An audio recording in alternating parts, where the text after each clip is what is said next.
कामठी सहित राज्य के 6 छावनी बोर्डों के चुनाव हुए रद्द, रक्षा मंत्रालय ने लिया निर्णय।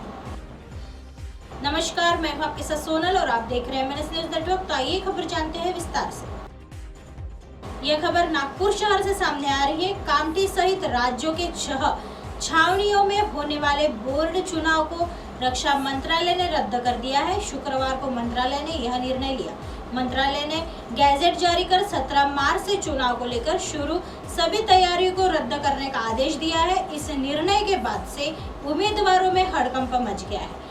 ज्ञात हो कि केंद्रीय मंत्रालय के संयुक्त सचिव राकेश मित्तल ने देश भर के 57 छावनी बोर्डों के चुनाव को लेकर 18 फरवरी को एक अधिसूचना जारी की। इस अधिसूचना के अनुसार देश भर के 62 छावनियों में से 57 के लिए चुनाव की घोषणा की गई। छावनी बोर्ड अधिनियम 2006 के अधिनियम 41 के आधार पर 30 अप्रैल को चुनाव होना था। महाराष्ट्र की 6 छावनियों को किया रद्द।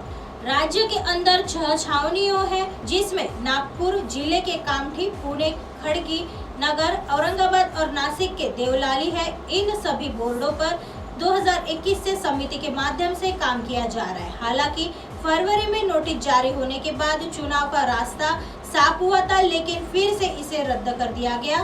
2021 से 3 सदस्यीय समिति देख रही काम प्रशासक वर्तमान में देश के 57 छावनी बोर्डों में कार्यरत है। नवंबर 2021 बोर्ड के सदस्यों की सदस्यता समाप्त हो गई है और बोर्ड के मामलों को 3 सदस्यीय समिति द्वारा देखा जा रहा है। अब तक 2 बार डेडलाइन बढ़ाई जा चुकी है। अब अचानक चुनाव रद्द होने से प्रत्याशियों में असमंजस का माहौल है। आइए बढ़ते हैं अगली खबर की तरफ। अमृता फडणवीस ब्लैकमेल मामले में नया मोड़। उद्धव ठाकरे के साथ बुके अनिल जयसिंघानी की तस्वीर आई सामने। मुख्यमंत्री देवेंद्र फडणवीस की पत्नी अमृता फडणवीस ब्लैकमेल मामले में भाजपा और शिवसेना उद्धव गुट आमने सामने है। उप मुख्यमंत्री द्वारा जानकारी देने के बाद उद्धव गुट ने फडणवीस पर हमला बोलते हुए उप मुख्यमंत्री पद से इस्तीफा देने की मांग की थी। वही अब इस मामले में नया मोड़ आ गया है। सोशल मीडिया पर एक तस्वीर वायरल हो गई है, जिसमें अंतर्राष्ट्रीय बुकी अनिल जयसिंघानी उद्धव ठाकरे की मौजूदगी में शिवसेना में शामिल हुए थे। क्या बोली थी प्रियंका चतुर्वेदी। राज्यसभा सांसद प्रियंका गांधी ने फडणवीस पर हमला बोलते हुए कहा, अनिक्षा जयसिंघानी अनिल जयसिंघानी की बेटी है, जिन्हें भारत के सबसे बड़े बुकी के रूप में जाना जाता है। वह अमृता फडणवीस को पिछले 5 सालों से जानते हैं। वो इस वजह से फडणवीस गृह मंत्री के पद से हट जाए और मामले की जांच के लिए एक SIT का गठन करें। चतुर्वेदी के इस मांग के बाद सोशल मीडिया पर उद्धव और जयसिंघानी के साथ वाली तस्वीर वायरल हो गई। आमने सामने आई तस्वीरों में देखा जा सकता है उद्धव ठाकरे अनिल जयसिंघानी को शिवसेना का गमछा पहनाकर शिवसेना में शामिल कराया था।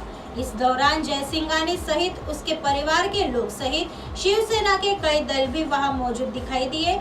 यह फोटो साल 2014 की बताई जा रही है। इसी के चलते अब इस मामले में एक अलग मोड़ आ गया है। उद्धव गुट की तरफ से नहीं आया कोई जवाब।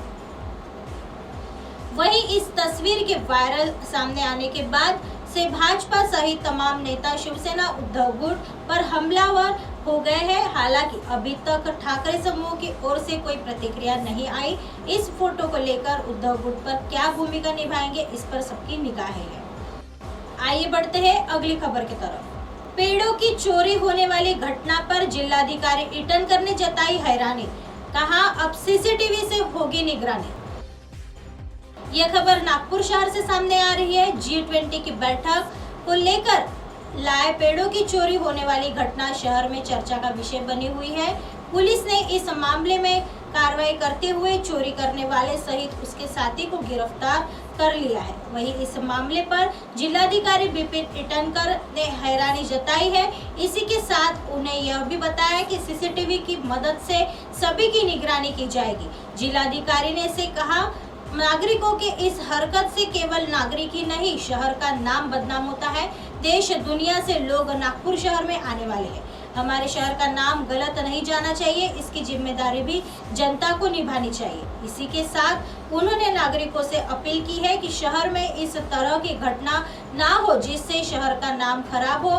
प्रशासन के साथ जनता भी जिम्मेदारी। G20 के लिए निर्माण चीजों की देख रेख के सवाल पर जिलाधिकारी ने कहा, G20 को लेकर जो काम किया गया है उसमें अधिकतर काम स्थायी है। यह काम आगे तक बने रहे इसलिए हमने और मनपा आयुक्त राधाकृष्णन बी ने काम किया है। एक तरफ मनपा या प्रशासन की जिम्मेदारी होती है, उतनी ही नागरिकों की भी जिम्मेदारी होती है।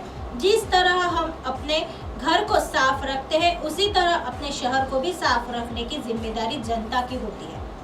ऐसी खबरें फिर लेके आएंगे इसी समय इसी जगह। तब तक देखते रहे MNS न्यूज नेटवर्क। नमस्कार।